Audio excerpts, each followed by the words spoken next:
नमस्कार, मी पंजाब डग. महाराष्ट्रातल्या शेतकऱ्याला एक अंदाज देणार आहे.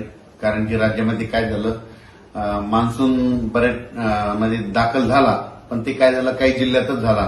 म्हणजे सांगली जिल्हा, सोलापूर जिल्हा, त्याच्यानंतर सातारा, कोल्हापूर ह्या पट्ट्यामध्ये इकडं बीडच्या काही भागापर्यंत आला. पण त्याच्यानंतर ते तिथं स्थिरावला.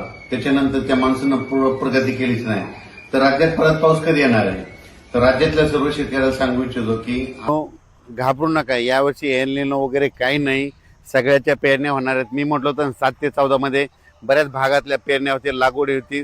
तर तुरळक भागातल्या काय झालं, जिथं पाऊस पडला तिथं झाल्या.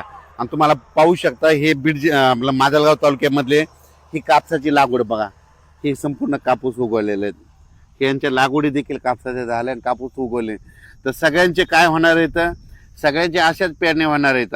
आता 21 ते 30च्या दरम्यान म्हणजे जूनच्या शेवटच्या आठवड्यात परत एकदा चांगला मोसमी पाऊस येणार आहे.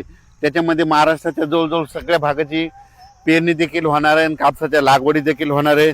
म्हणून माझं तरी म्हणणं आहे, शेतकऱ्यांनी घाबरू नये. एल निनो वगैरे काही नाही. काय होणार, सुरुवातीपासूनच मी म्हणलो ना 3 टप्प्यामध्ये पाऊस पडणार आहे. एक 7 ते 14 मध्ये, म्हणजे आज 13 तारीख आहे, तर 7 ते 14 मध्ये काही भागात पडेल.